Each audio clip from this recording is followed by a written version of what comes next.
व्यासपीठ पर विराजित शिखा रानी जी अग्रवाल के श्रीमुख से हम सभी भगवान श्री राम का अवतार प्रसंग सुनेंगे और साथ ही भगवान श्री कृष्ण का जन्मोत्सव बड़े धूमधाम हर्षोल्लास उमंग के साथ आज यहाँ मनाएंगे।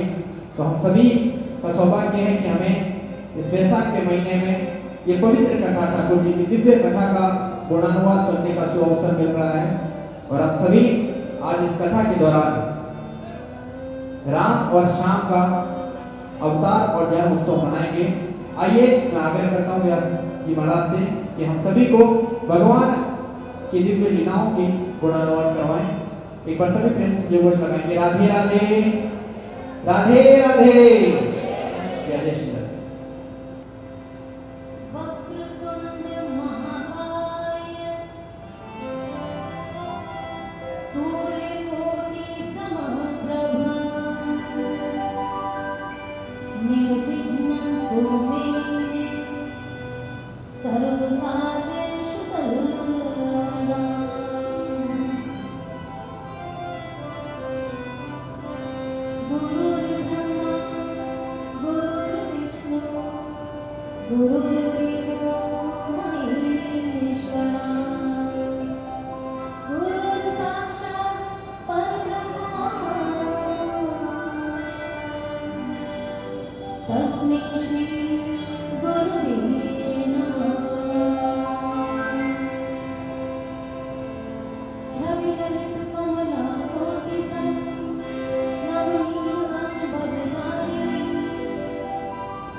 छोटा सा कीर्तन करते हैं, मन को साफ करते हैं। सीताराम सीताराम सीताराम कहिए,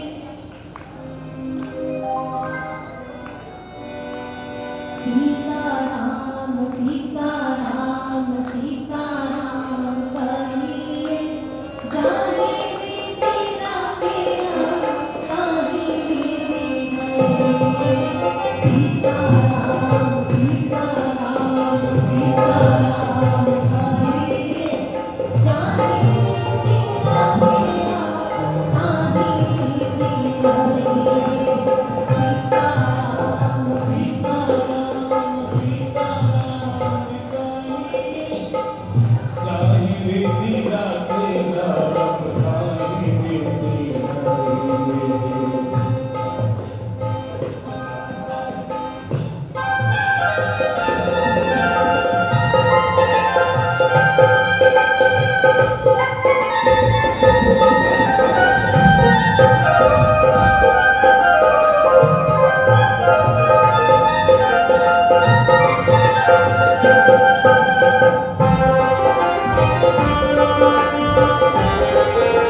मुख में गुलाब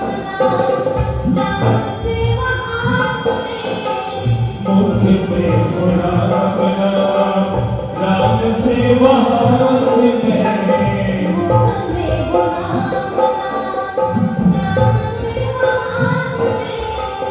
मुख में बोला नाम, नाम से बहार में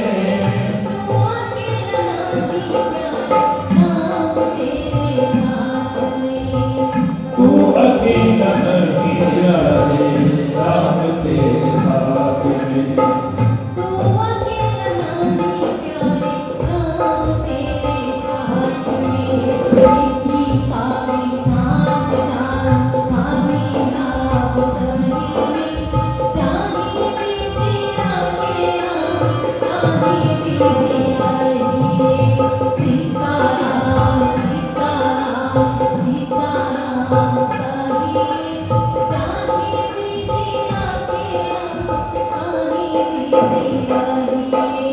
सीताराम सीताराम सीताराम करिए चाहे मेरा तेरा चाहे मेरी करिए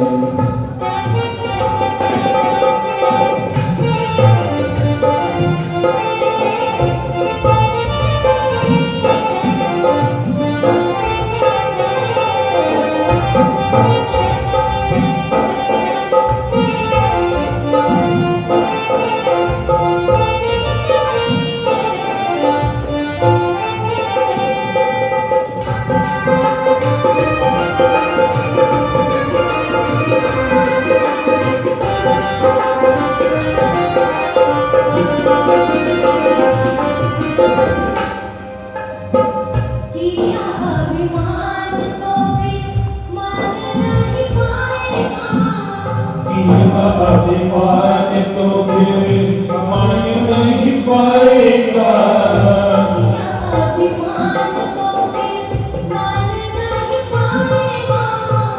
किया अभिमान तो फिर मान नहीं पाएगा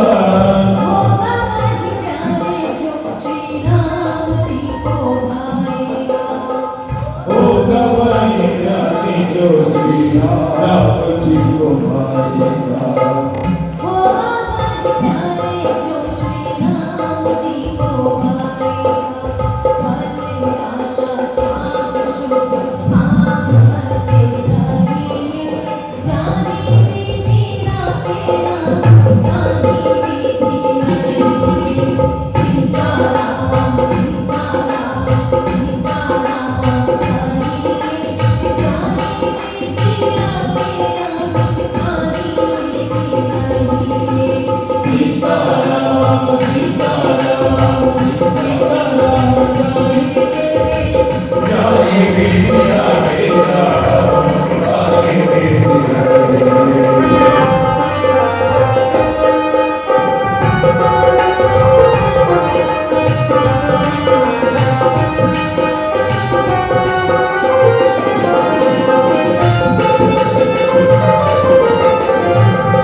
जिंदगी की डोर सोए आखिरी ननाद के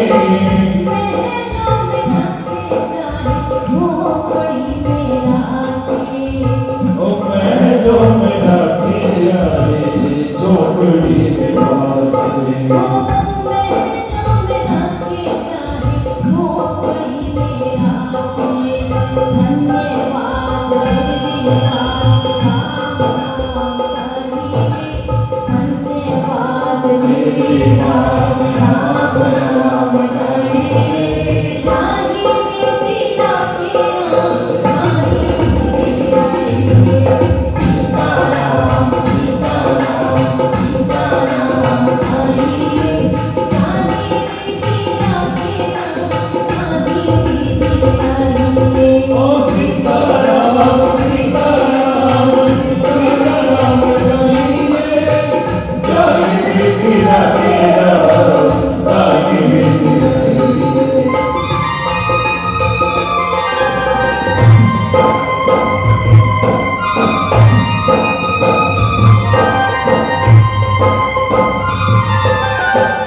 राम जी से दूजी आशा छोड़ दे। आशा एक राम जी से दूजी आशा छोड़ दे। आशा एक राम जी से दूजी आशा छोड़ दे। नाता एक राम जी से दूजा नाता छोड़ दे। नाता एक राम जी से दूजा नाता छोड़ दे। नाता एक राम जी से दूजा नाता छोड़ दे। साधु संग राम संग अंग संग रहिए। जाहि विधि राखे राम जाहि विधि रहिए। सीताराम सीताराम सीताराम कहिए। जाहि विधि राखे राम जाहि विधि रहिए। ओ सीताराम सीताराम सीताराम कहिए। जाहि विधि जाके राम जाहि विधि रहिए। सीताराम सीताराम सीताराम कहिए। जाहि विधि राखे राम जाहि विधि रहिए। जाहि विधि राखे राम जाहि विधि रहिए। जाहि विधि राखे राम जाहि विधि रहिए। ओ जाहि विधि जाके राम जाहि विधि राखे राम ताहि विधि रहिए।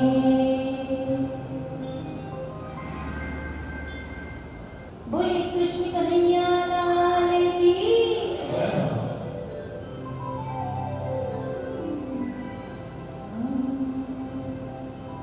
आइए आज की कथा आरंभ करते हैं, लेकिन उससे पहले कल कौन कौन सी कथाएं सुनी आप बताइए बताइए। उसी से पहले मैं आगे की कथा आरंभ करूंगी।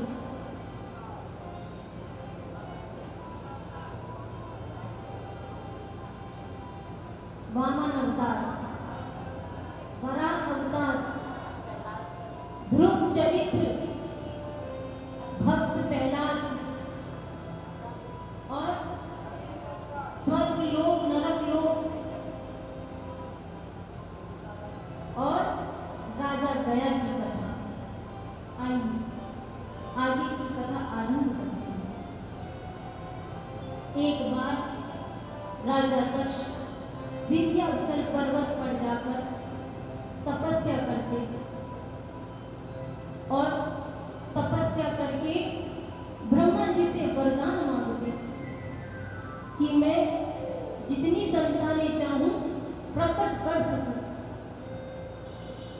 तब ब्रह्मा जी प्रसन्न होकर कहते हैं तथास्तु, दे देते हैं वरदान। और फिर सबसे पहले उन्होंने 10,000 संतानों की रचना की और उन्हें कहा गया कि जाओ जाकर पहले तपस्या करो और फिर गृहस्थ आश्रम का पालन करो। अब एक साथ 10,000 लोग सामने से आ रहे हैं। नारद जी देखते हैं और पूछते हैं कि आप एक साथ कहां जा रहे हैं। तब वह कहते हैं कि हम तपस्या करने जा रहे हैं, फिर आकर गृहस्थ आश्रम का पालन करेंगे। नारद जी कहते हैं कि सोना पहनने के बाद पीतल कोई पहनता है भला? तपस्या करने जा रहे हो, भगवान में लीन होने जा रहे हो और कहते हो तपस्या करने जा रहे हो। अच्छा, नारद जी ने कहा रुको, पहले मेरे एक प्रश्न का उत्तर दो। यदि उत्तर दे दिया तो जो तुम्हारे जी में आए वो करो, और अगर उत्तर नहीं दिया तो फिर तपस्या ही करो। नारद जी पूछते हैं कि ये जो धरती है, ये जो पृथ्वी है, इसका अंत कहाँ है, इसका अंत कहाँ से और आदि कहाँ से, मतलब इसका अंत कहाँ है और शुरुआत कहाँ से है। अब ये कौन बताए? उन्होंने कहा हमें नहीं पता। तो नारद जी उनसे कहते हैं कि फिर तपस्या ही करो। चले जाते हैं तपस्या करके। राजा दक्ष को बड़ा क्रोध आता है, लेकिन क्या करें, ब्रह्मा जी के पुत्र हैं, कुछ कह नहीं सकते उनसे, कुछ बोल नहीं सकते उनको। तो फिर उन्होंने 10,000 संतानों की रचना की। उन्हें भी कहा गया कि जाकर तपस्या करो, फिर गृहस्थ आश्रम का पालन करना। फिर से नारद जी आते हैं, फिर से प्रश्न पूछते और वे उत्तर नहीं दे पाते, तो फिर से उनसे कहते हैं कि तपस्या ही करो।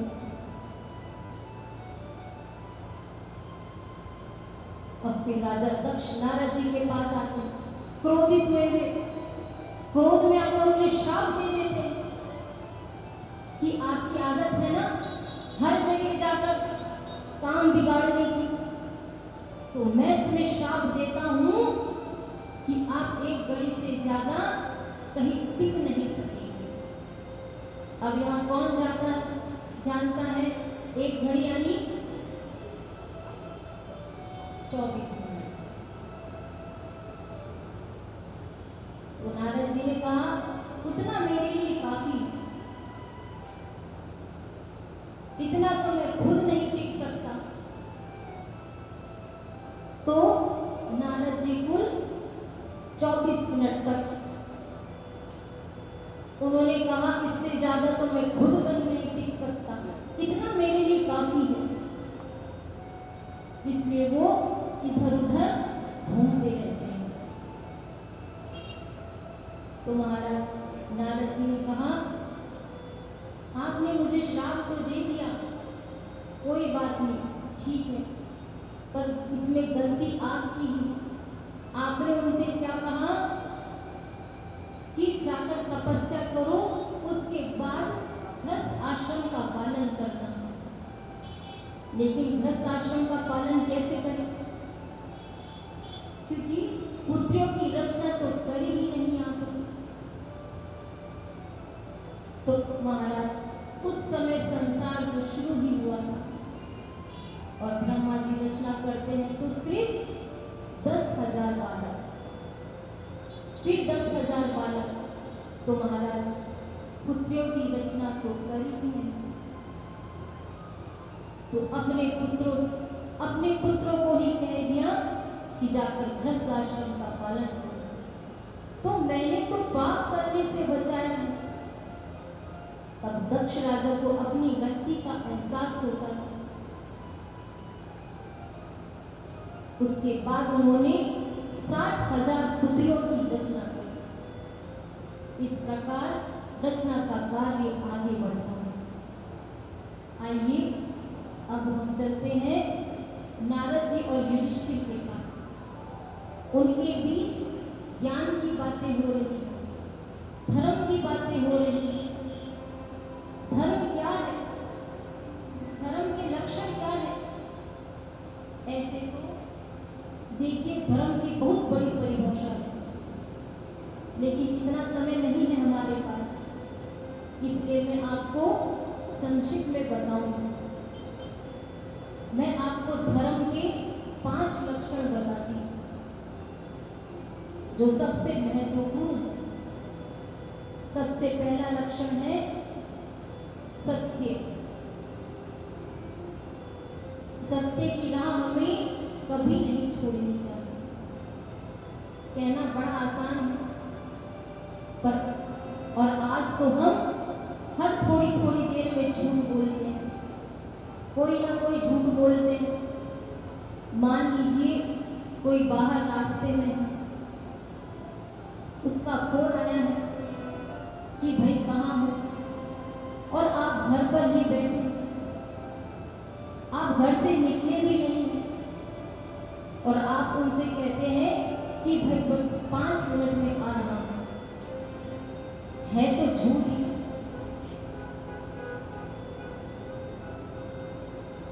पूरी कोशिश करिए कि हम झूठ ना बोलें और अपने बच्चों को भी यही शिक्षा दें कि कभी झूठ नहीं बोलना चाहिए, क्योंकि जो सत्य की राह पर चलते हैं वो कभी झूठ नहीं बोलते। जो सत्य की राह पर चलता है भगवान हमेशा उनके साथ रहते हैं, इसलिए झूठ कभी नहीं बोलना चाहिए। हमें सत्य की राह पर चलना चाहिए। और दूसरा लक्षण है दया, जो आजकल बिल्कुल भी नहीं। दया का मतलब ये नहीं है कि किसी को पीड़ित देखकर हम मन ही मन दुख करें कि ये कितना दुखी है, इसकी हालत कितनी खराब है। ये दया नहीं है। और दया क्यों नहीं है? क्योंकि आज हम रोजाना देखते हैं कि हमारे सामने कुछ घटनाएं हो जाती हैं और हम मुंह फेर के चले जाते हैं, ये सोचकर कि कहीं हम ना फंस जाए। ये गलत है। जिसके अंदर दया होगी वह गलत कभी नहीं देख सकता, और जिसके अंदर दया नहीं होती वह आंखें फेर कर चले जाते हैं या वीडियो बनाने लग जाते हैं। इसका मतलब क्या है? दया खत्म हो चुकी है। ये गलत है। हमें दया कभी नहीं भूलनी चाहिए। हमेशा अपने मन में दया की भावना रखनी चाहिए। और तीसरा लक्षण है पवित्रता। हमेशा घर को साफ सुथरा रखना चाहिए, खुद को साफ सुथरा रखना चाहिए, अपने मन को पवित्र रखना चाहिए। और चौथा लक्षण है किसी को कुछ कहने से पहले 100 बार सोचें। क्यों सोचे? ये सोच करके जो बात हम कहने जा रहे हैं वही बात कोई हमसे कहेगा तो आप पर क्या बीतेगी। और अगर वो बात आपकी सही लगती है कि हाँ भाई मुझे भी अगर कोई ये बात कहे कि मुझे अच्छा लगेगा तो फिर जाकर जरूर कहिए। तो कुछ भी बोलने से पहले 100 बार सोचें। 5वां लक्षण है तितिक्षा। भगवान हमें जो भी दे उसे प्रसाद समझकर ग्रहण कर लेना चाहिए। एक बात बताइए, आप ज्यादा होशियार हैं या ठाकुर जी? बाहर जाकर वापस भूल जाएंगे, क्योंकि भगवान ने सबको विवेक दिया है, सबको सोचने समझने की शक्ति प्रदान की है, सबको दिमाग दिया है, ज्ञान दिया है। तो आप ज्यादा होशियार हैं या ठाकुर जी? भगवान ने हमें जो दिया है सही दिया है, कुछ सोच समझ कर दिया है। वो जो करते हैं सही करते हैं, आपका भविष्य देख कर करते हैं, तो उसे प्रसाद समझकर ग्रहण कर लेना चाहिए। तब भी ये समझना, अगर दुख भी आए तब भी यही समझना, दुख भी दे रहे हैं तो भगवान हमारे साथ सही कर रहे हैं, क्योंकि वो जिनसे प्रेम करते हैं दुख भी उन्हें ही। जैसे माता को ही ले लीजिए, वो अपने बच्चे को डांटती है, पर प्रेम भी सबसे ज्यादा अपने बच्चे से ही करती है कि नहीं करती है। इसलिए भगवान जो भी दे उसे प्रसाद समझकर ग्रहण कर लेना चाहिए। देखिए भगवान कहते हैं, ध्यान से सुनिएगा, भगवान कहते हैं तू करता वही है जो तू चाहता है, पर होता वही है जो मैं चाहता हूं। क्या कहते हैं भगवान कि तू करता वही है जो तू चाहता है, पर होता वही है जो मैं चाहता हूं।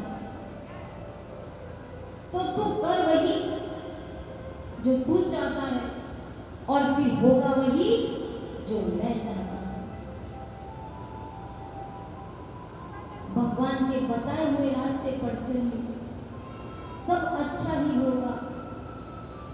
यदि भगवान के बताए हुए रास्ते पर चलोगे तो कल्याण ही कल्याण, सब अच्छा ही अच्छा होगा। अब यहाँ पर नारद जी ने स्त्रियों के धर्म के बारे में बताया। स्त्रियों का क्या धर्म है? स्त्रियों से कहा गया है कि पतिव्रता धर्म का पालन करना चाहिए, घर को साफ सुथरा रखना चाहिए। घर जितना साफ होगा लक्ष्मी उतनी ही हमारे घर में आएगी। घर में गंदगी होगी, साफ सुथरा नहीं रखोगे, कूड़ा करकट रखोगे, घर में उथल पुथल रखोगे तो उससे घर में दरिद्रता, लक्ष्मी भी वहां नहीं आती। इसलिए घर को हमेशा साफ सुथरा, अपने मन को पवित्र रखें और कोशिश करें हर वक्त मुस्कुराते रहें, क्योंकि आप जितना मुस्कुराकर रहेंगे आपके घर के लिए उतना ही अच्छा है। घर की स्त्रियों को हमेशा मुस्कुरा कर रहना चाहिए। माना कि आज के समय में ये थोड़ा मुश्किल है, लेकिन फिर भी आप कोशिश करिए, भले ही गुस्सा करें अपने पति पर, मगर मुस्कुरा कर करें, क्योंकि आप ही घर की लक्ष्मी है। क्योंकि आप जितना मुस्कुरा कर रहेंगे उतना ही अच्छा है आपके घर के लिए। और कहा गया है कि स्त्रियों को अपने पति का भी नाम नहीं लेना चाहिए, इससे पति की आयु घटती है। इसलिए किसी भी स्त्री को अपने पति का नाम नहीं लेना चाहिए। पर आज तो ऐसी कितनी ही महिलाएं हैं जो अपने पति का नाम लेती हैं। मैं जानती हूँ आप नहीं लेते हैं।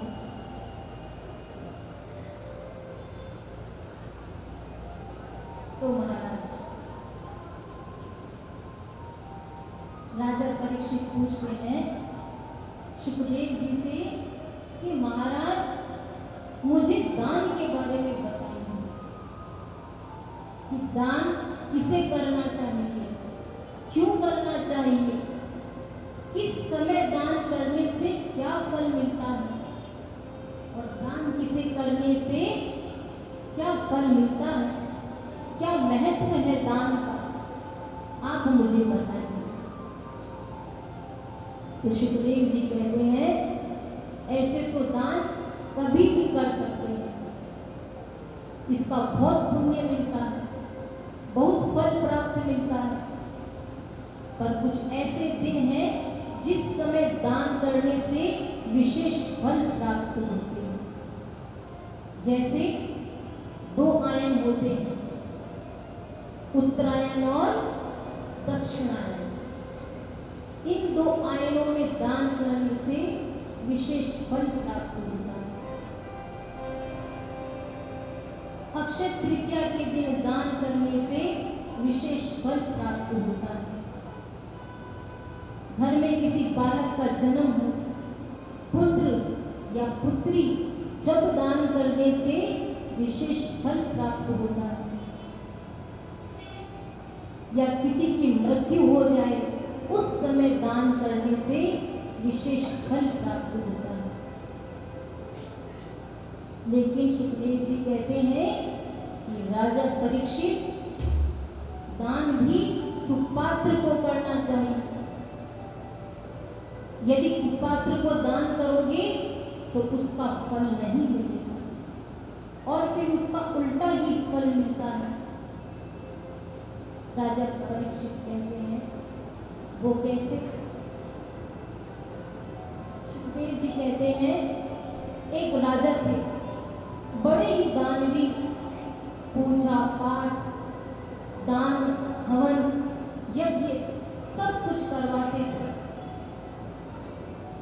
एक दिन रात्रि के समय राजा रानी दोनों आराम कर रहे थे। मध्य रात्रि के बीच रानी की नींद खुलती है, तब वे खिड़की से नीचे क्या देखती है कि एक मछुआरों का परिवार नीचे ठंड में ठिठुरता हुआ सो रहा है। तो रानी विचार करती है। रानी ने राजा को नींद से जगाया और वह राजा से कहती है कि मुझे इन मछुआरों को कंबल दान में देना है। तो राजा कहते हैं, रानी आप सो जाइए, ये दान के योग्य नहीं, आप सो जाइए। ठीक है। उस समय तो रानी सो जाती है, पर रानी का मन नहीं मानता। वह अगले दिन राजा से छिपकर रात्रि के समय, जब वो परिवार सो रहा होता है, उस समय उस परिवार को कंबल उड़ाकर आ जाती है। ठंड के बाद, अब ठंड तो चली जाती है, ठंड के बाद मछुआरों ने विचार किया कि अगली सर्दी तक इस कंबल को कौन संभाल कर रखे। तो वे उस कंबल को ढलवाकर उसका जाल बनवा लेते हैं और उस जाल से रोजाना कई हत्याएं हो रही है। न जाने कितनी मछलियों की हत्याएं हो रही है। अब वहां हत्याएं होती है तो वो कंबल किसके धन से होता है? किसके धन से होता है? राजा के धन से। वो जो रानी ने छिपकर दान दिया था, अब यहाँ हत्याएं तो होती जा रही है। वो पाप किसके सर पे चढ़ता जा रहा है? राजा के सर पर पाप चढ़ता जा रहा है और पराक्रम घटता जा रहा है। दूसरे राजा ने उन पर आक्रमण कर दिया और जैसे तैसे वे अपनी जान बचाकर भागते भागते, दौड़ते दौड़ते एक जंगल में चले जाते हैं। उन्हें वहां एक ऋषि मिलते हैं। राजा रानी दोनों ऋषि से कहते हैं, प्रश्न करते हैं कि मैंने अपनी जिंदगी में कभी कोई पाप नहीं किया, कभी मैंने झूठ नहीं बोला, मैंने दान किए, पूजा पाठ करी, फिर भी मुझे ये दिन देखने क्यों पड़े? ऋषि ने कहा, ये आपकी गलती नहीं है, आपकी पत्नी की गलती है। रानी ने कहा, मैंने क्या किया? तब ऋषि उन्हें ध्यान दिलाते हैं, आपने ऐसे ऐसे मछुआरों को कंबल दान किया। फिर उन्होंने उस कंबल का जाल बनवाकर न जाने उस जाल से कितनी हत्याएं हुई। इसलिए कहा जाता है, दान भी सुपात्र को। अच्छे कार्यों में दान करो, धर्म के कार्यों में दान करो। आप जितना कमाते हैं उसका 10% दान करो। इससे धन की शुद्धि होती है। इसलिए आप दान अवश्य करें।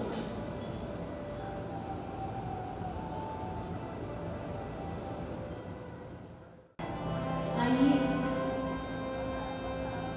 अब राजा परीक्षित पूछते हैं कि सुखदेव जी से कि अब मुझे समुद्र मंथन के बारे में बताइए।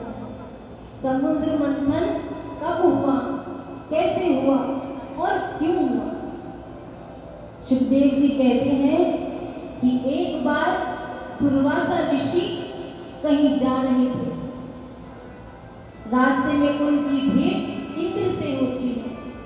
इंद्र अपने हाथी पर, इंद्र ने ऋषि को प्रणाम किया। प्रणाम किया तो दुर्वासा ऋषि ने अपने गले में एक माला जो पहन रखी थी वो इंद्र को भेंट कर दी। अब दुर्वासा ऋषि तो वहां से चले गए। अब इंद्र ने अपने अहंकार में वो माला वहीं गिरा दी और वही माला हाथी के पैरों के नीचे दबकर तहस नहस हो गई। अब उसी मार्ग से फिर से दुर्वासा ऋषि का जाना होता है। अब अपनी माला को वह पहचान जाते हैं और वही खड़े खड़े वो क्रोध में इंद्र को श्राप दे देते हैं कि जिस 3 लोक 14 भुवन का तुमको अहंकार है वही 3 लोक 14 भुवन तुमसे छीन लिया जाएगा। और दैत्य के गुरु हर वक्त इसी प्राग में रहते हैं कि कब उन्हें श्राप मिले और कब हम उनसे 3 लोक 14 भुवन छीन लें। जैसे ही इंद्र को श्राप मिला, दैत्य इंद्र लोक पर हमला कर देते हैं, आक्रमण कर देते हैं कि 3 लोक 14 भुवन उनसे हम छीन।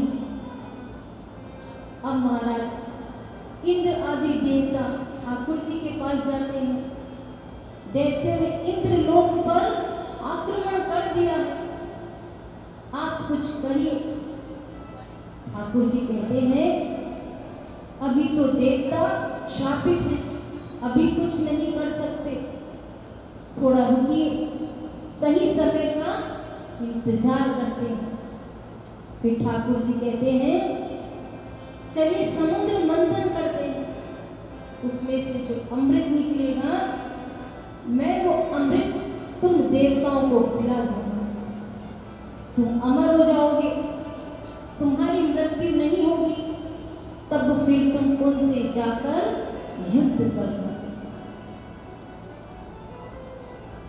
तो तुम पहले तो दैत्यों से जाकर दोस्ती करो, उनसे कहो कि समुद्र मंथन करना है।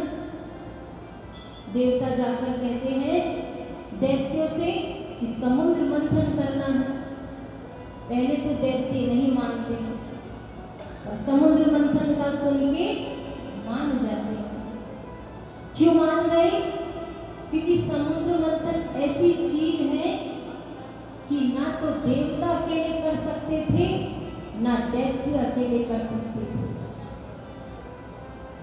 तब ये बात शुक्राचार्य जी भी जानते थे कि दोनों मिलकर ही समुद्र मंथन कर सकते हैं, वरना नहीं। ठीक है, मान जाते हैं। अब यहाँ पर समुद्र मंथन आरंभ होता है। मंदराचल पर्वत को बीच में रखा जाता है, वासुकी नाग को रास्ता बनाया जाता है। जैसे ही मंथन आरंभ करते हैं, मंदराचल पर्वत डूबने लगता है, तो उस समय ठाकुर जी कच्छप अवतार लेते हैं। फिर ठाकुर जी ने मंदराचल पर्वत को अपनी पीठ पर रखा। अब ठाकुर जी देवताओं से कहते हैं कि तुम नाग के मुख की तरफ रहने की जिद करना। कहाँ रहने की? मुख की तरफ। तो मुख की तरफ रहने की जिद करना। तो देवताओं ने कहा ठीक है। अब देखते तो मुर्ग है, वो ठाकुर जी की चालाकियां नहीं जानते। तो दैत्यों ने सोचा ये विष्णु बड़ा चालाक है, जरूर मुख की तरफ रहने से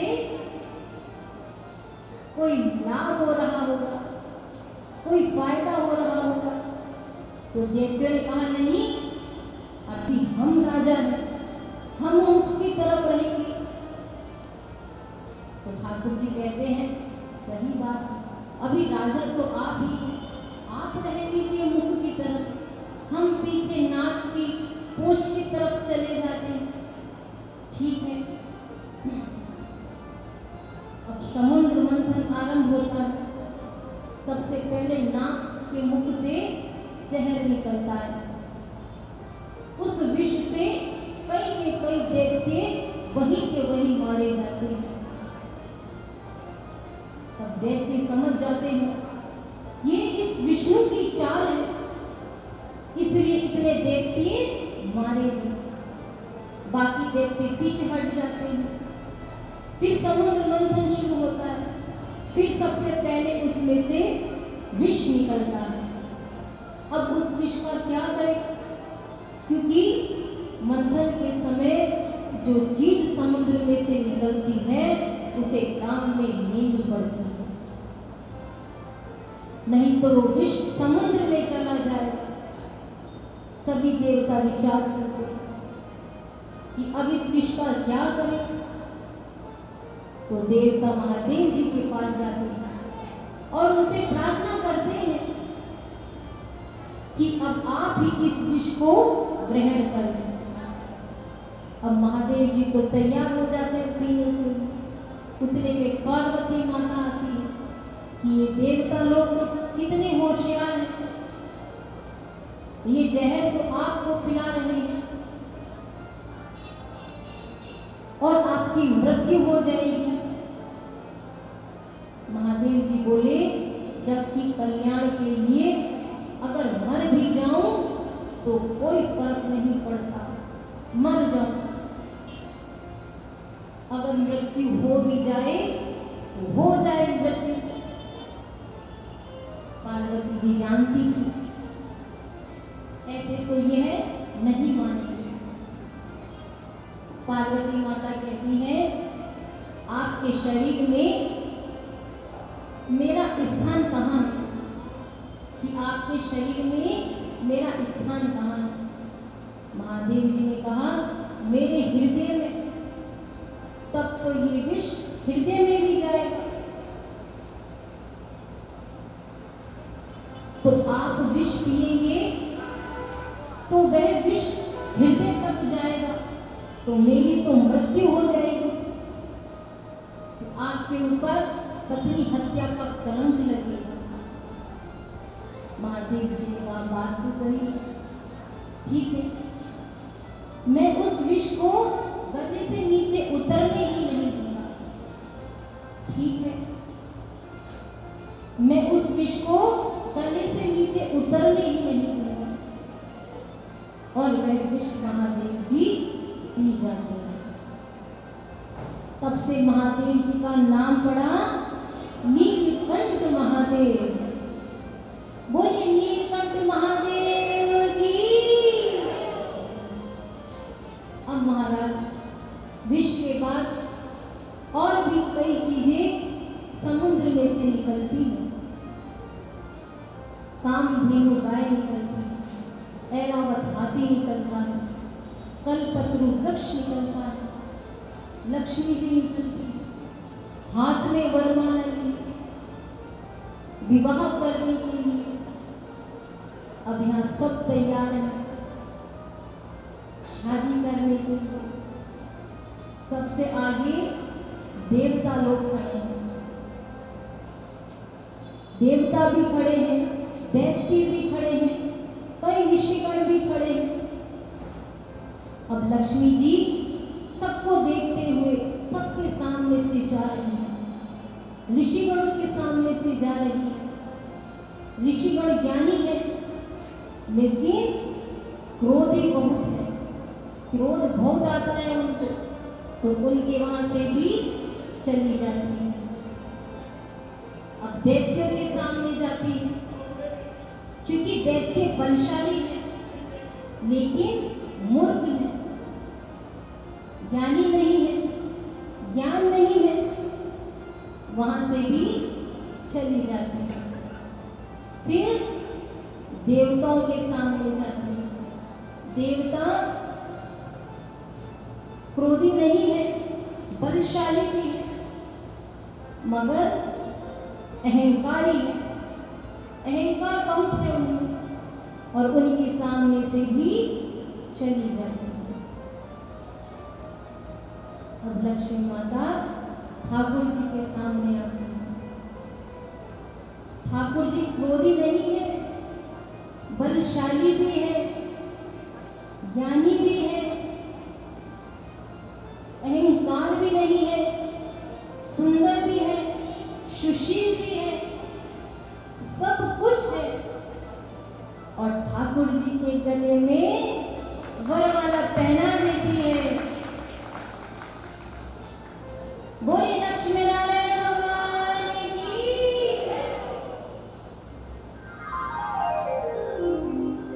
देखिए, ज्ञान वो ही अच्छा जो आपको विनम्र बनाए। जिस ज्ञान से आपको अहंकार आ जाए वह ज्ञान कोई काम का नहीं। इसलिए कहते हैं ज्ञान वो ही अच्छा जो आपको विनम्र बनाए, अच्छा इंसान बनाए। आप विनम्र होंगे तो एक अच्छे इंसान बनेंगे, अच्छे कार्य करेंगे, अच्छे अच्छे काम करेंगे, धर्म करेंगे, धर्म के कार्य करेंगे तो धन अपने आप आएगा और धन आएगा तभी तो आप धर्म के कार्य करोगे, है कि नहीं? अगर आपके पास धन होगा तभी तो आप धर्म के कार्य करोगे। इसलिए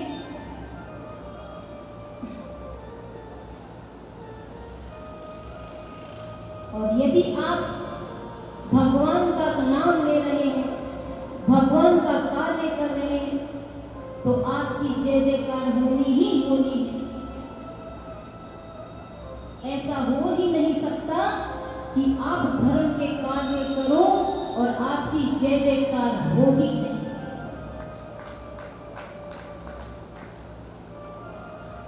तो तुम्हारी जय जयकार होगी ही होगी। ये सारी चीजें ठाकुर जी में थी, ये सारी बातें ठाकुर जी में थी। इसलिए लक्ष्मी जी ने उनके गले में वरमाला पहना। अब इसके बाद समुद्र में से अमृत का कलश निकलता है। अब देवती और देवता आपस में झगड़ने लगते हैं अमृत के लिए। उस समय ठाकुर जी मोहिनी अवतार लेकर, सुंदर स्त्री का वेश बनाकर, मोहिनी अवतार लेकर ठाकुर जी स्त्री रूप में मोहिनी अवतार लेते हैं। दैत्य कामी होते हैं, वो अमृत भूलकर ठाकुर जी के पीछे पीछे चले जाते हैं मोहित होकर। अब ठाकुर जी भी सभी दैत्यों को तो एक लाइन में बैठाते और दैत्यों को एक लाइन में बैठाते और फिर ठाकुर जी दैत्यों को तो मदिरा पान कराते और देवताओं को अमृत पिला रहे हैं। अब दैत्यों में से एक दैत्य को पता चल जाता है कि ये तो छलिया विष्णु है, जिसने मोहिनी रूप धारण करके हम दैत्यों को मूर्ख बनाया है। ये देवताओं को तो अमृत पिला रहा है और दैत्यों को मदिरा। तो एक दैत्य चुपके से जाकर देवताओं के पास में बैठ जाता है और जैसे ही ठाकुर जी को पता चलता है कि अरे ये तो दैत्य है, ठाकुर जी तुरंत अपना सुदर्शन चक्र निकाल कर फेंकते हैं और उसका धड़ सर से अलग हो जाता है। लेकिन क्योंकि उसने अमृत की कुछ बूंदें ग्रहण कर ली थी, इसलिए वो दैत्य अमर हो गया, जिसका नाम है राहु और केतु। राहु सिर है, केतु धड़ है। तो महाराज इस तरह ठाकुर जी देवताओं को अमृत पिलाते हैं और फिर दैत्यों से युद्ध होता है और युद्ध कर कर 3 लोक 14 भवन उनसे ले लेते हैं।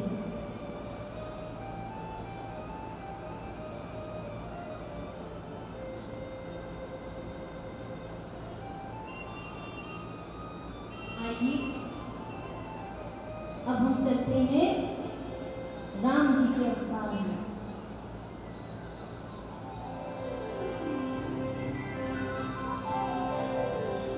सूर्य वंश की और इस वंश के राजा रघु हुए। राजा रघु कौन थे?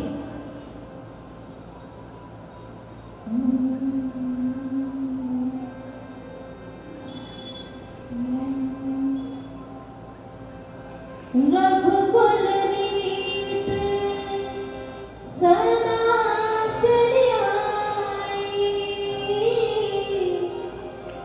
प्राण जाए पर वचन न जाए। ये ही राजा रघु थे।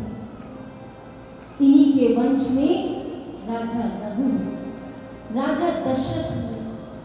राजा दशरथ की 3 रानियां थी। कौन कौन सी? माता कौशल्या, केकई और सुमित्रा। ये 3 रानियां थी, लेकिन उनको कोई संतान नहीं थी।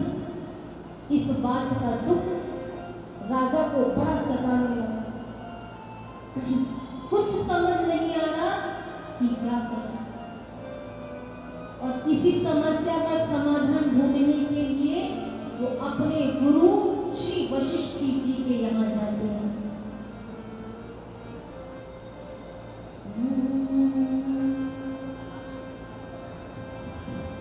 एक बार भूपति मन माही,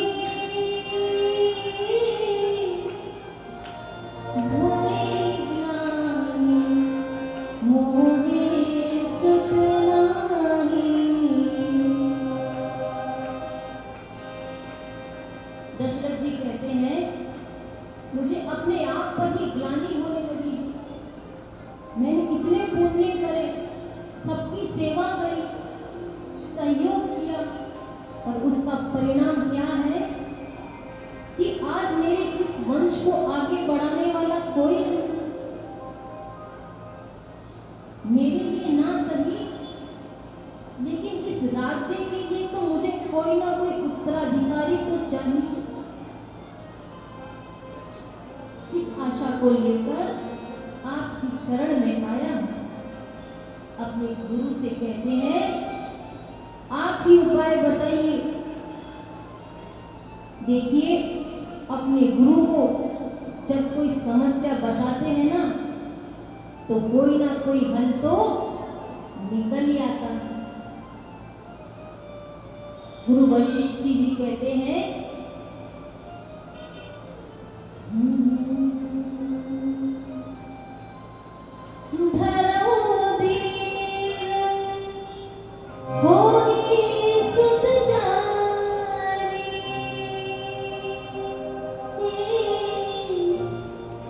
त्रिभुवन विदित भगत भयहारी।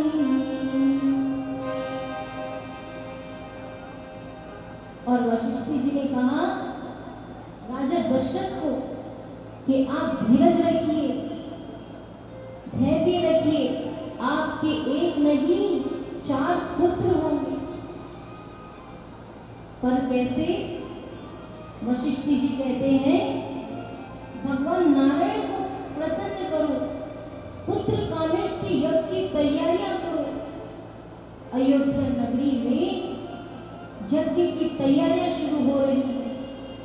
शृंगी ऋषि को बुलाया जाता है, यज्ञ आरंभ किया जाता है।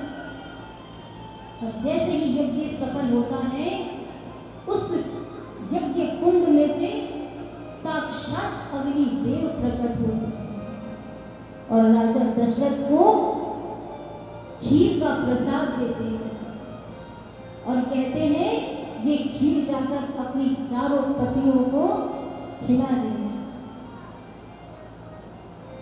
इससे तुम्हारे घर 4 पुत्र जन्म लेंगे। राजा दशरथ ने खीर ले जाकर अपनी तीनों रानियों को खाने को देते हैं।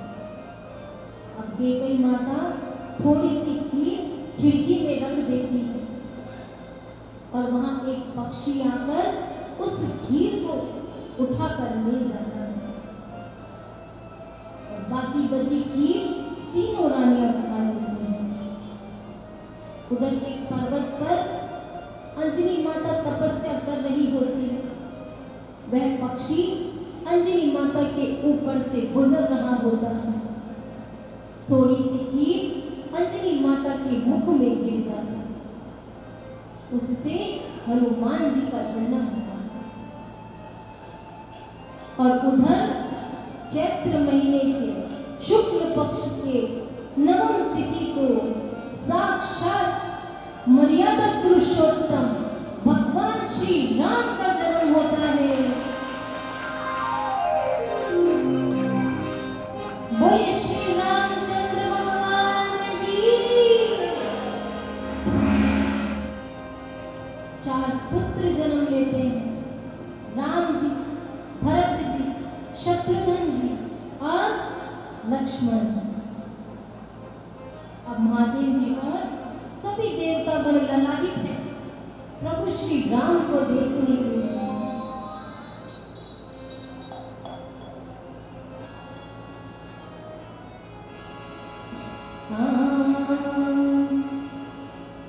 राम आएंगे आएंगे राम आएंगे, राम आएंगे आएंगे राम आएंगे। वो मेरे झोपड़ी के बाहर भूल जाएंगे राम आएंगे। वो मेरी झोपड़ी के बाहर भूल जाएंगे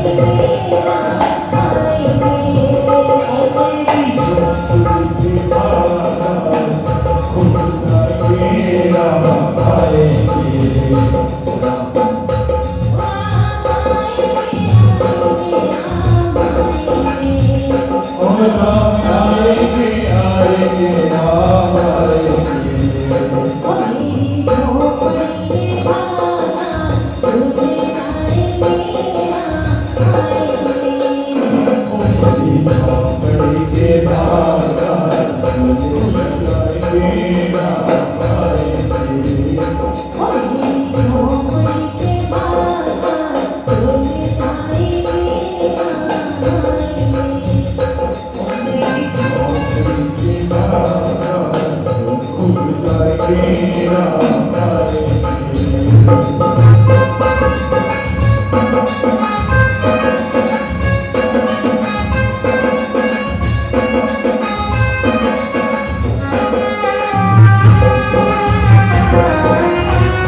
जिया दी मैं मनाऊंगी ओ मेरे गाने होके सारे का गीत गाएंगे राम ओ तेरे चरणों के सारे काम मिट जाएंगे राम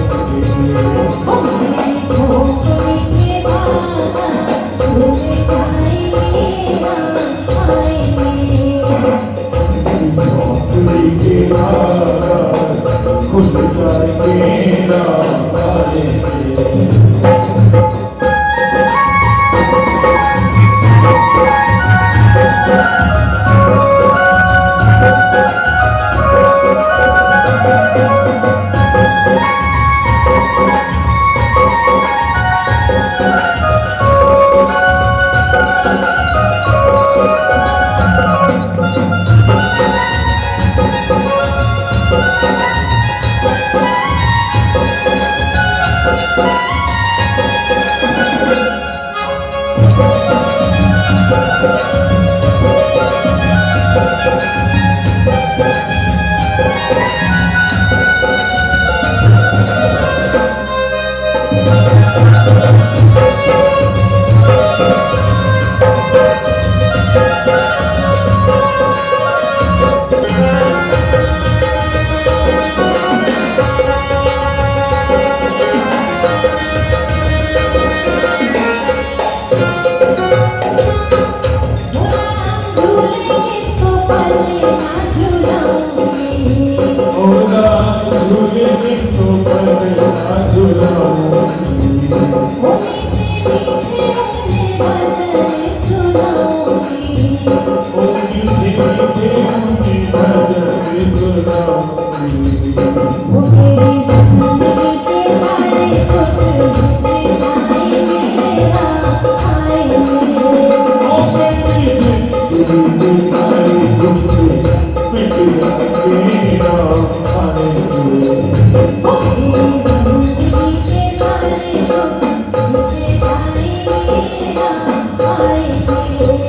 ओ मेरी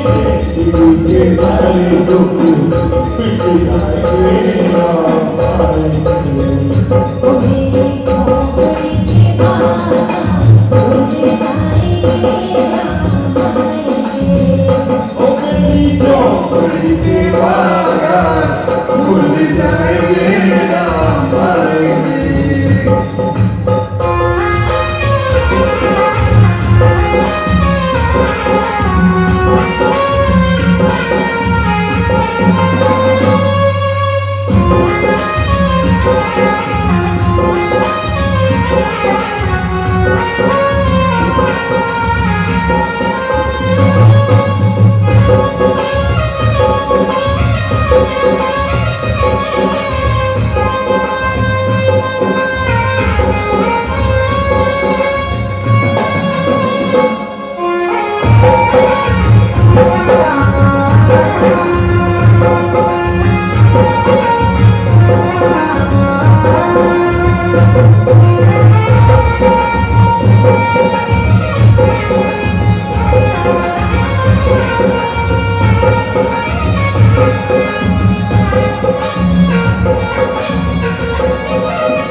मन झूमेगा और मन गीत गाएगा राम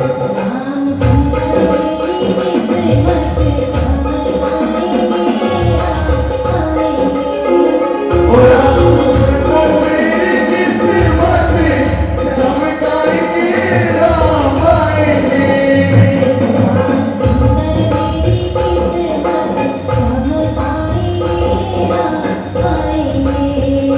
राम सुंदर मेरी किस्मत चमकाएंगे राम आएंगे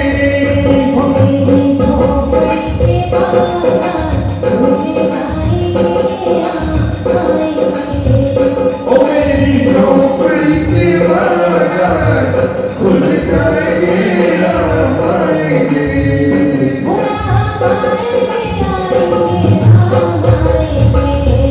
और राम आएंगे आएंगे राम आएंगे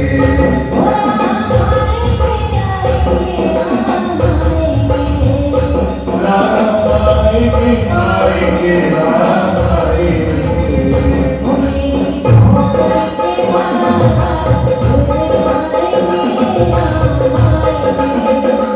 मेरी झोपड़ी के बाजार खुल जाएंगे राम आएंगे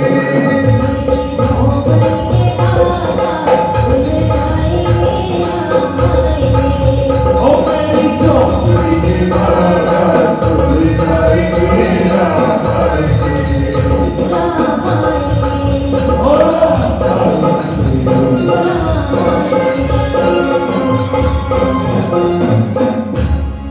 ओ राम आएंगे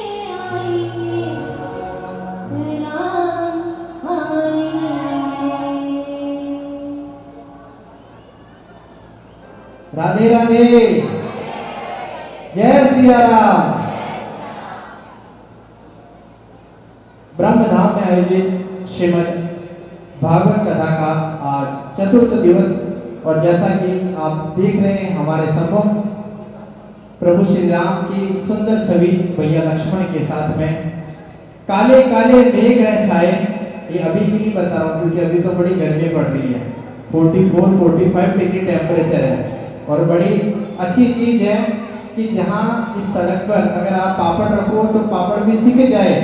उस सिकते हुए पापड़ की गर्मी के बीच में आप अपने आप को तपाने के लिए इस भक्ति मार्ग में अपने घर से निकल के गर्मी में यहाँ आए, एक बार आप अपने लिए तालियां बजा लो। क्योंकि कई लोग इसलिए घबराते हैं कि बाहर बहुत गर्मी पड़ रही है, बहुत लू के थपेड़े लग रहे हैं, है ना। लेकिन यहाँ बैठ के क्या आपको गर्मी लग रही है? नहीं लग रही है, क्योंकि ये जो बड़ा वाला एसी, ये एसी लगा रखा है ना, यहाँ से जो वाइब्रेशन निकल रही है ना, बस वो शीतलता प्रदान कर रही है। और इसी वाइब्रेशन को लेने के लिए हम तपती धूप में घर से निकल के यहाँ आए हैं। लेकिन उस समय क्या हुआ था कि काले काले मेघ है छाए, क्यों मेरा मन मोहन दर्शन को ललचाए। आप सभी को पता है कि भगवान श्री कृष्ण का जब जन्म होने वाला था तो कैसा वातावरण बन गया था। काले काले मेघ है छाए, क्यों मेरा मन मोहन दर्शन को ललचाए। और ऐसी हुई हो उनके प्रेम की दीवानी, मोहन के दर्श बिन अब तो चैन न आए। हम सभी भगवान श्री कृष्ण की दिव्य लीलाओं का गुणानुवाद सुन रहे हैं और बड़े बेताब है कि भगवान श्री कृष्ण कब आएंगे, कब आएंगे, कब आएंगे। तो प्रभु श्री राम आए हैं तो प्रभु श्री कृष्ण भी जरूर आएंगे। और आज हम सभी बड़े धूमधाम उल्लास उमंग के साथ उनका जन्म उत्सव मनाएंगे, क्योंकि हम द्वापर में तो नहीं थे, लेकिन हम इस कली काल में प्रभु की लीलाओं का आनंद ले रहे हैं। आप सौभाग्यशाली हैं कि आपने कली काल में जन्म लिया है, कलयुग में जन्म लिया है, फिर भी आप सतयुग और द्वापर युग का आनंद ले रहे हो, क्योंकि आपके अंदर कहीं ना कहीं भगवान ने ऐसा भक्ति का मार्ग आपको दिखा रखा है। कहीं ना कहीं आपकी जो जीवात्मा है उसको देवात्मा से जोड़ रखा है। भगवान ने आपके जीवन का तार अपने तारों से जोड़ रखा है, इसलिए आप यहाँ आकर बैठे हो और भगवान की दिव्य लीलाओं का गुणानुवाद सुन रहे हो। वरना आजकल मोबाइल के जमाने में कई लोग व्हाट्सएप, फेसबुक, ट्विटर, इंस्टाग्राम पे लगे रहते हैं, और अब मूवीज तो बहुत दूर हो गई, 3 घंटे की मूवी 2 घंटे में आई, लेकिन अब 20-20 घंटे की वेब सीरीज मोबाइल में देखते रहते हैं। इतना टाइम पास करने को उनको मौका मिल जाता है। लेकिन आप सौभाग्यशाली हो कि आप अपने घरों से निकलकर इस तपती धूप में अपने घर से निकलकर भगवान श्री कृष्ण ने आपको अपना जन्म उत्सव मनाने के लिए यहाँ बुलाया है। और हमारे देखो भक्त पाली और जालोर से भी यहाँ पहुंचे हुए हैं। सारे भक्त बहुत दूर दूर से, हमारे मथुरा से भक्त यहाँ आए हुए हैं। तो इतनी अच्छी कथा हो रही है कि राजस्थान और राजस्थान के बाहर से भी यहाँ भक्त आए हुए हैं।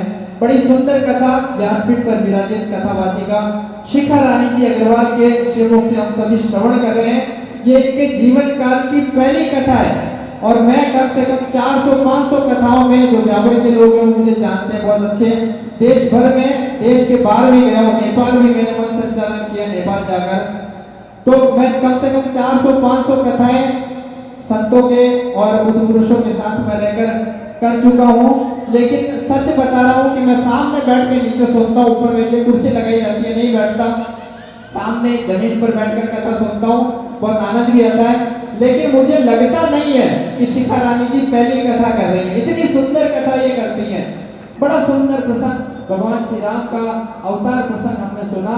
और आइए अब मैं व्यासपीठ से आग्रह करता हूँ कि हम सभी बड़े बेताब हैं भगवान श्री कृष्ण की लीलाएं सुनने के लिए, क्योंकि हम ये भी उम्मीद करते हैं कि जब भगवान का जन्म हुआ था, भगवान श्री कृष्ण का जन्म हुआ था, तो सुनते हैं कि रात की 12 बजे जब वो जन्मे थे तो बड़ी आंधी तूफान बारिश, इतनी नदियां सैलाब आ गया था।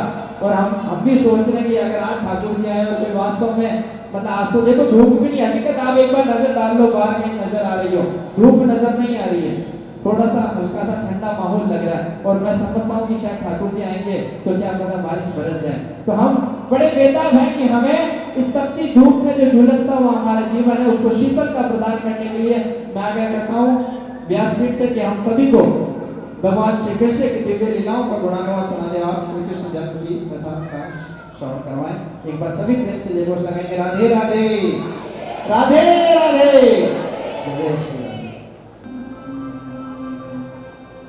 बोलिए श्री कृष्ण कन्हैया लाल की। तो महाराज इस तरह राजा राम का जन्म हुआ। राजा राम बचपन से ही बड़े सुशील स्वभाव के थे,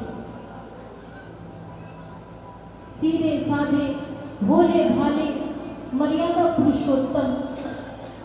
फिर राम जी थोड़े से बड़े होते हैं, गुरुकुल जाते हैं, शिक्षा ग्रहण करते हैं।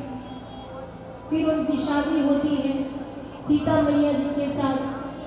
फिर वह वनवास चले जाते हैं, अपने पिताजी की आज्ञा का पालन करते हैं। वन में उनकी भेंट हनुमान जी से होती है। किस किंदा में रावण सीता को हर कर लेकर जाता है। फिर राम जी रावण से युद्ध करते हैं, सीता को छुड़ा के लाते हैं, रावण का वध करते हैं। इस तरह ठाकुर जी राम जी के अवतार, राम जी के रूप में अवतार ग्रहण करते हैं।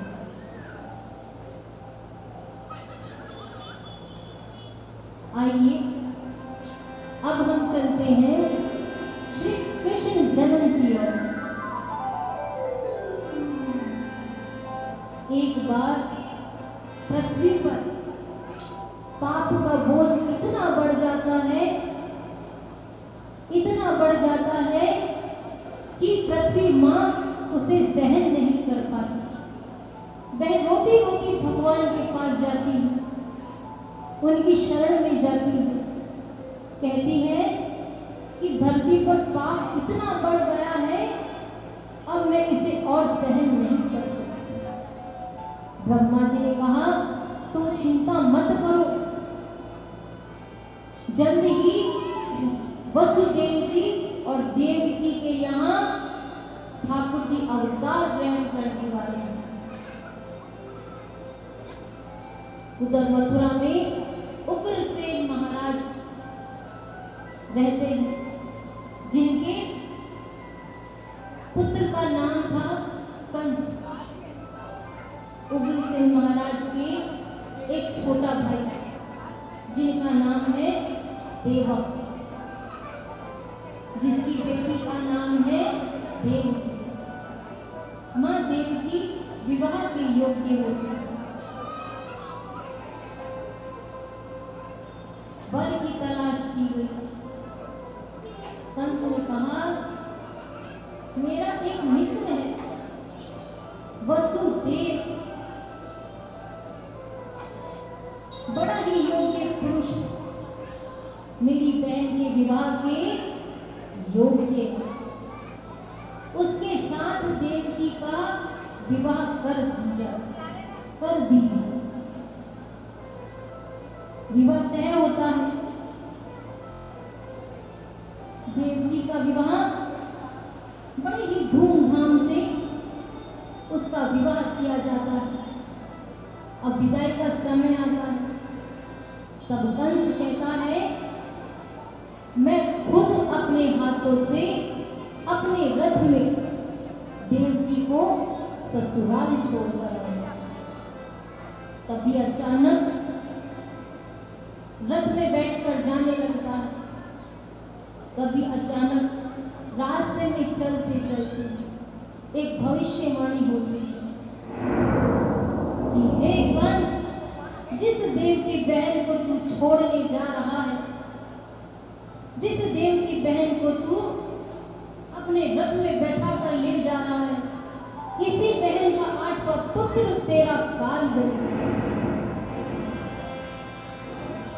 इतना प्रेम करता है अपनी बहन से, इसी का 8वां पुत्र तेरा काल बनेगा। उसी के हाथों तेरी मृत्यु होगी। और जैसे ही कंस ने सुना, तुरंत अपनी तलवार निकाली और तलवार निकालकर जैसे ही देवकी को मारने लगता है, वसुदेव जी हाथ पकड़ लेते हैं। अरे क्या कर रहे हो? ये तुम्हारी बहन है, मत मारो इसे, छोड़ दो इसे। कंस बोला, कैसे छोड़ दो इसे? इसके गर्भ से मेरा शत्रु जन्म लिया, इसे कैसे छोड़ दूं? मैं इसे मार डालूंगा। वसुदेव जी बोले, तुम्हारा काल तो देवकी का 8वां पुत्र है, मगर तुम्हें देवकी से तो कोई खतरा नहीं। मैं तुम्हें वचन देता हूँ, हमारे जो भी पुत्र होगा मैं तुम्हें लाकर दे दूंगा। ये बात कंस को सही लगी और वो देवकी को छोड़ देता है। कि प्रथम बालक का जन्म हुआ, वसुदेव जी ने उसे कंस के पास ले जाकर दे दिया और उस कंस ने उस बालक को अपने हाथों में लिया। कंस ने देखा, बड़ा ही सुंदर बालक है, छोटा सा नन्हा सा।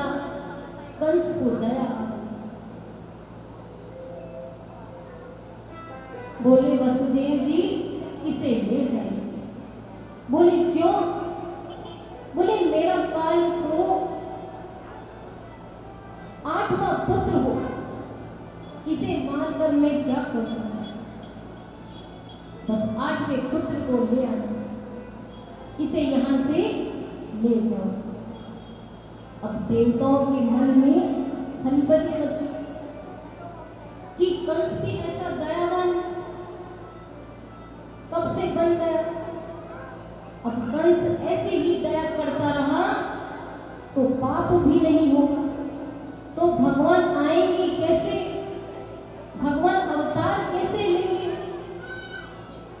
तो देवताओं ने नारद जी से कहा, नारद जी जाइए, थोड़ा कंस की बुद्धि को सेट करके आइए। नारद जी कहते हैं, ठीक है। नारद जी जाते हैं। नारद जी कंस के पास जाते हैं, हाथ में कमल का पुष्प लेकर। और नारद जी आते ही सबसे पहले क्या कहते हैं? क्या कहते हैं नारद जी आते ही? जोर से बोलिए, नारायण नारायण। कंस ने कहा, आइए नारद श्री, कैसे आना हुआ? बोले, ये कमल का पुष्प लाया हूं, जरा बताना इसकी पहली पत्ती कौन सी है और 8वीं पत्ती कौन सी? कंस देखते हैं, कहते हैं, अरे ये कैसा प्रश्न है, इसकी तो हर पत्ती पहली है और हर पत्ती आखिरी है। नारद जी ने कहा, उसी प्रकार तुम्हें क्या पता उस विष्णु ने कैसी गिनती करी? कंस ने कहा, नारद जी ने कहा, क्या पता उस विष्णु ने कैसी गिनती करी? क्या पता उल्टी गिनती की हो, पहली संतान ही 8वीं संतान हो। तब वे पुष्प को फेंक कर तुरंत कारागार में जाते हैं, जाकर बालक को तुरंत गोदी में लेता है और मारने के लिए देव की माता कहती है, नहीं भैया, इसे छोड़ दीजिए, आपने तो कहा था कि इससे मुझे कोई खतरा नहीं। पर बहन को ठोकर मारते हुए कंस बालक को लेकर चला जाता है और बड़ी ही क्रूरता के साथ उस बालक की हत्या कर देता है। इसी प्रकार पहली संतान, दूसरी संतान, तीसरी संतान, चौथी संतान, 5वीं संतान, 6ठी संतान और 7वीं संतान को ठाकुर जी देव की माता के गर्भ से रोहिणी माता के गर्भ में पहुंचा देते हैं। सबको लगता है कि गर्भ खराब हो गया है। अब बारी आती है 8वीं संतान। सब बड़े प्रसन्न हैं।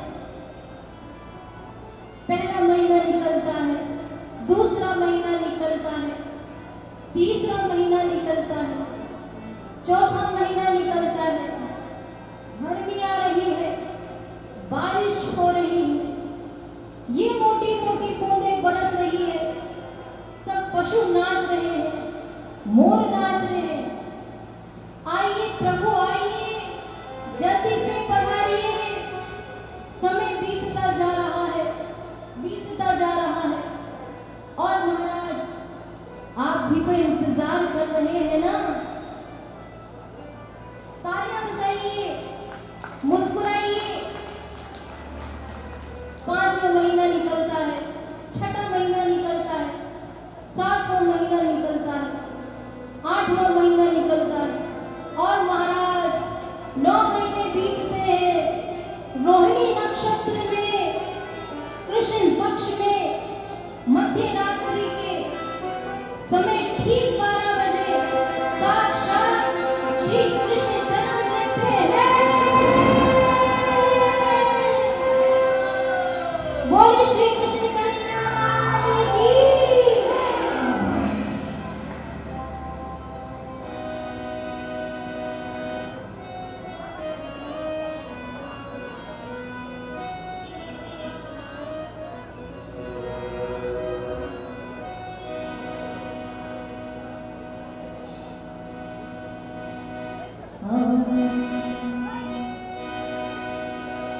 जेल में प्रकटे कृष्ण कन्हैया, सभी को बहुत बधाई है। जेल में प्रकटे कृष्ण कन्हैया, सभी को बहुत बधाई है।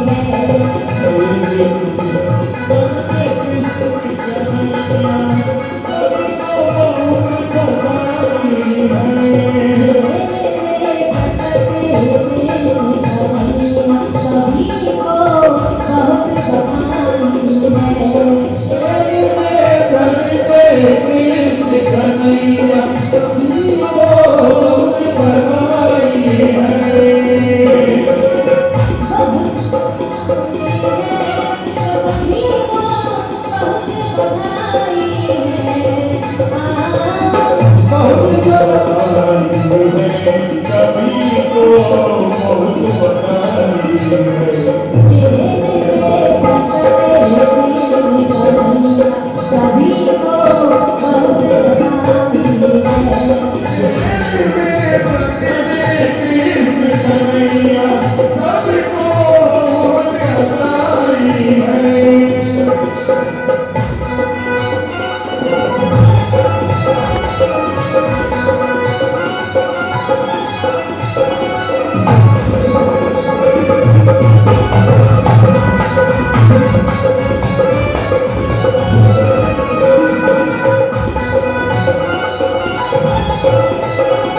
छोटे बन गए लड्डू गोपाल छोटे बन गए लड्डू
मध्य रात्रि में वसुदेव जी ठाकुर जी को गोकुल में नंद बाबा के यहाँ छोड़ आते हैं।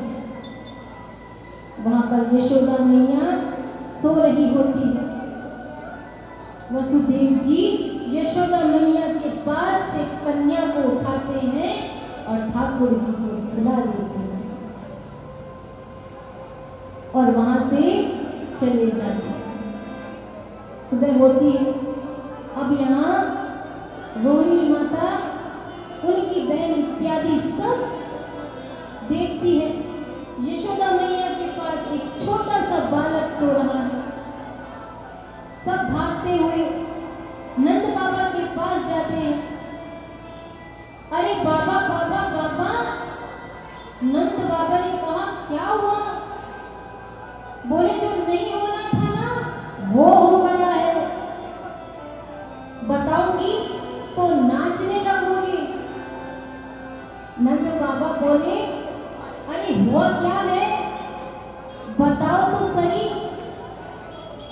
बोले आपके घर माखन चुराने, रास रचाने, छोटो सो प्यारो सो नटखट सो लाला भयो रे। बोले कृष्ण कन्हैया लाल की। अब तो महाराज जो उत्सव मन रहा है महाराज,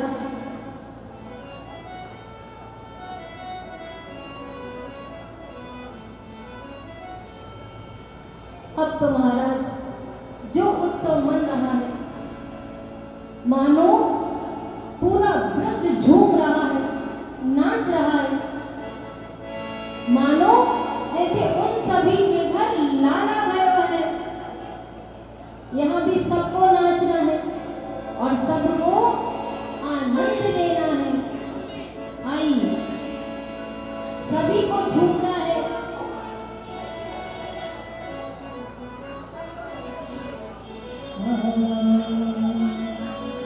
हे नंद के आनंद भयो, जय कन्हैया लाल की।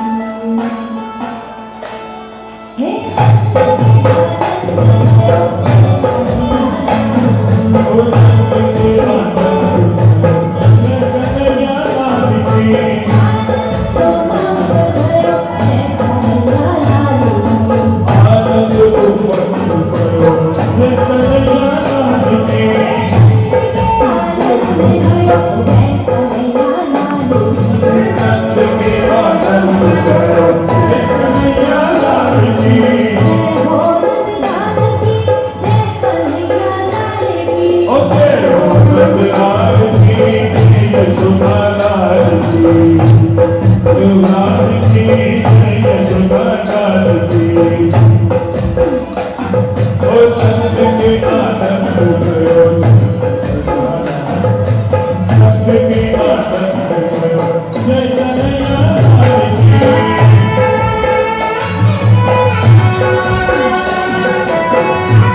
की।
नंद के आनंद भयो जय कन्हैया लाल की ओ ब्रह्मांड के अधिपति लाल की भोलानाथ की जय कन्हैया लाल की आनंद भयो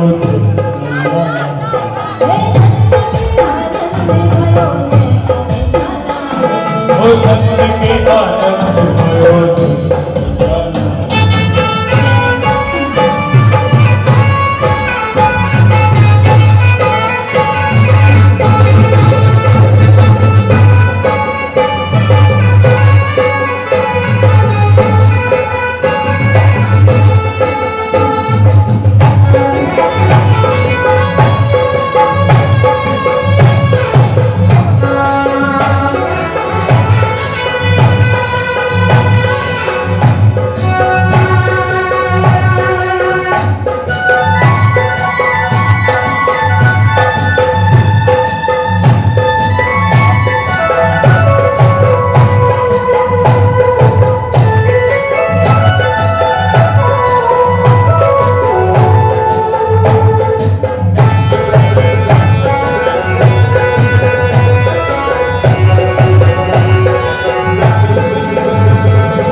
नंद के आनंद भयो जय कन्हैया लाल की गौचरानी आए जय हो पशुपाल की ओ गौचरानी आए जय हो पशुपाल की ओ नंद के आनंद भयो जय कन्हैया लाल की ओ भारत उमंग भयो जय हो लाल की जय हो नंद लाल की जय कन्हैया लाल की ओ जय हो नंद लाल की जय कन्हैया लाल की ओ गोकुल में आनंद भयो जय कन्हैया लाल की ओ नंद के आनंद भयो जय कन्हैया लाल की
भक्तों के आनंद चल जय यशोदा लाल की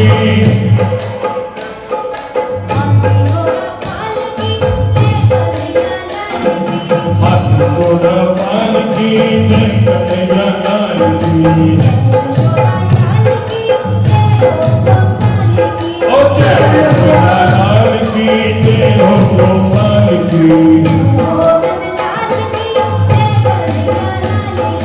जय हो नंद लाल की जय कन्हैया लाल की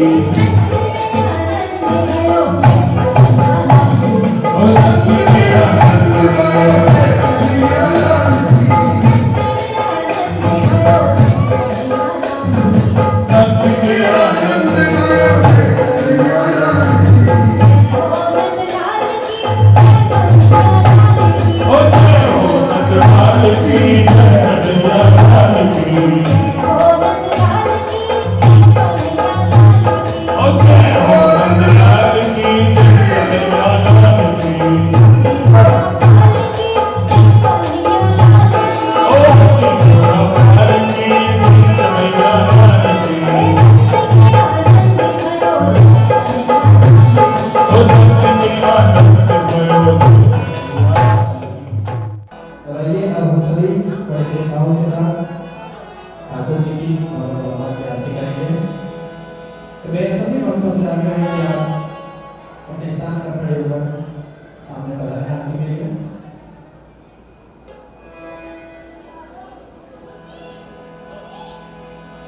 कर्पूरगौरम करुणावतारम संसार सारम भुजगेन्द्रहारम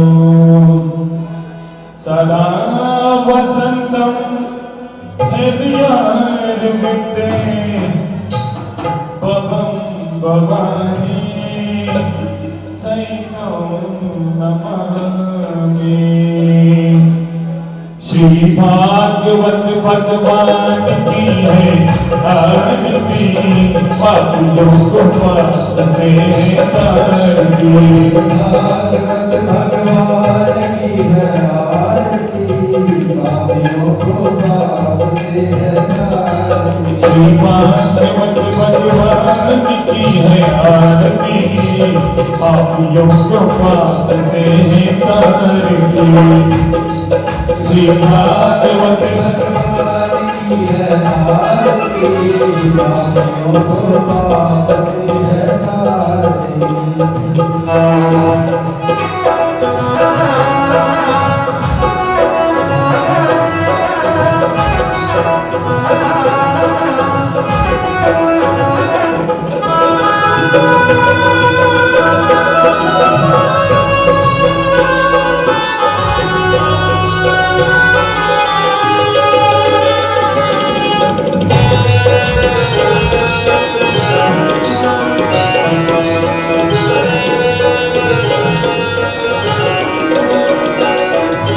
ये अमर ग्रंथि ये मुक्ति पथ ये पंचम वेद निराला, नव ज्योति जगाने वाला।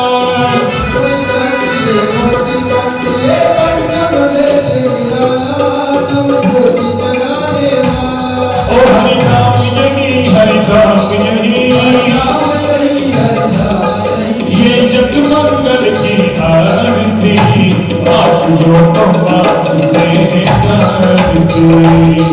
श्री भागवत भगवान की है आरती, पापियों को पाप से तारती।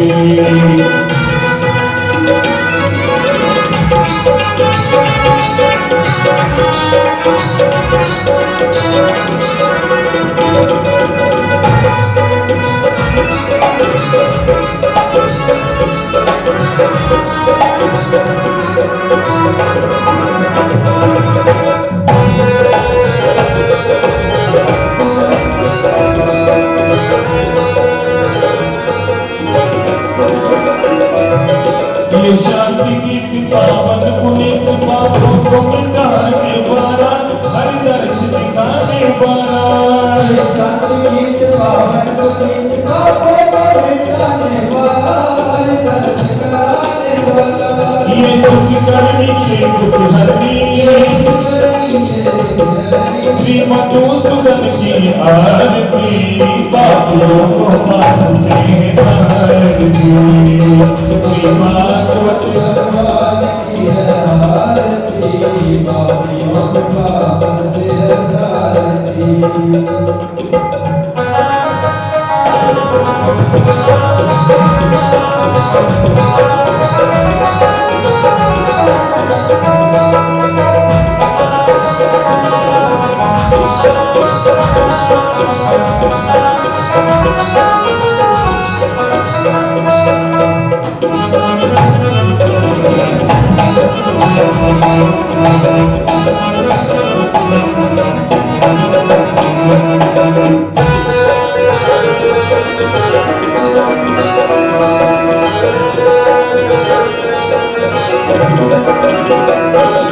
मधुर बोल जगवंत कौन सन्मार्ग दिखाने वाला, बिगड़ी को बनाने वाला।